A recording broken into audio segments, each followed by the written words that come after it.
In the context of Jewish identity, when we say conservative, we don't mean politically, like liberal versus conservative. We mean the conservative movement within modern Judaism, which is basically the middle lane between Orthodox and Reform Judaism. Tell me if you've heard this one. Folks will say, I went to Jewish summer camp. I went to Hebrew school. I had a bat mitzvah.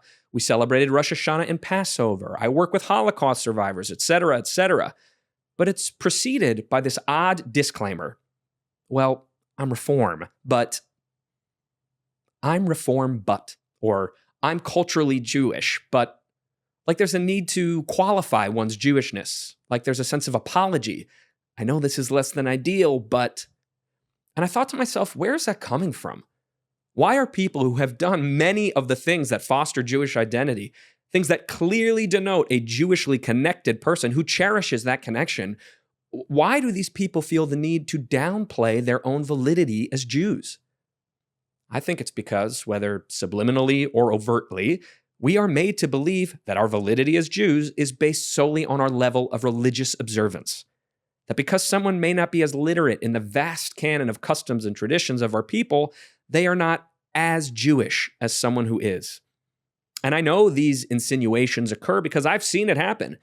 And hell, I probably participated in it myself at some point or another. Orthodox to conservative, conservative to Reform, on and on. I've certainly experienced it. I mean, I'm a conservative Jew who is a professional advocate for Jewish people hosting a show called Being Jewish, and there are people who try to tell me I'm not Jewish enough because I eat pepperoni and have tattoos.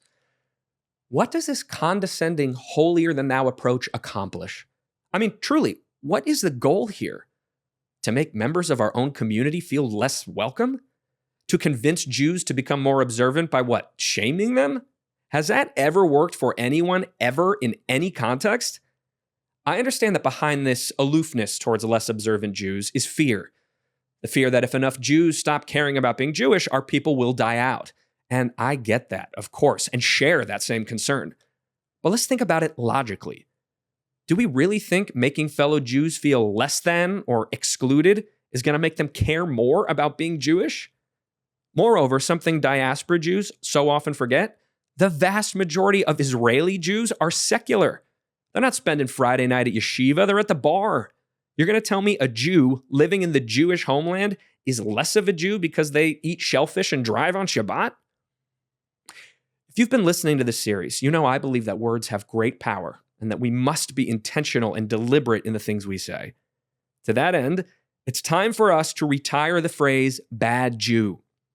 To me, the only bad Jew is someone who lives antithetically to the values of Judaism. You want to cheat people in business? That's a bad Jew.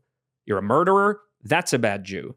You unwittingly support jihadist terrorist regimes at the expense of your own people? That's a conversation for another episode. But you don't know what Shavuot is? You're not a bad Jew. You might be a less knowledgeable or less observant Jew, but you're certainly not a bad one. You have as much a right to the wholeness of your Jewish identity as the most ultra-Orthodox people on the planet, who, if we're being honest, have their own contradictions to grapple with as well. Jews are not just a religious group. We are a tribe, a people, a family. For many of us, being a Jew is literally in our DNA. No level of observance or lack thereof can take that away from you. And you'll notice I refer to people's Jewishness rather than their Judaism. That's on purpose. Because while your commitment to Judaism, the theological religious system of belief, is malleable, your intrinsic Jewishness, your membership in the tribe, is not. What frustrates me the most about all this mishigas is the hypocrisy. We're supposed to be better than this. We're about righteousness, humility, thoughtfulness, healing the world, welcoming the stranger, seeing all people as being made in God's image. And we're going to make members of our own community feel less welcome or of less value because they break their Yom Kippur fast at In-N-Out? I can't help but think of an image from the Passover story when we read about how God took the Jews out of Egypt with an outstretched arm. I urge you, dear audience, when you hear someone call themselves a bad Jew or give the I'm Reform but disclaimer, offer them your outstretched arm. Pull them in, don't push them out. Remember, 9 times out of 10, this is a person who actually wants to be even more connected and just doesn't know how. When you see Jews breaking with tradition, Try to understand the person and their commitment to their Jewish identity before you judge them for not living life exactly as you expect them to. Especially now, when so many are against us. Our priority needs to be solidarity and unification, not infighting or exclusion. We're already losing Jews to Hezbollah rockets and Hamas terrorists and propaganda on the far left and far right. We need to be stemming the tide, not aiding in its flow. If this show accomplishes anything, I hope it reinforces the notion that each of us, Jewish or not, has intrinsic value to whatever community with which we identify.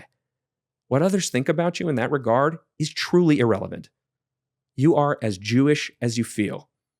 Don't ever let anyone take that away from you.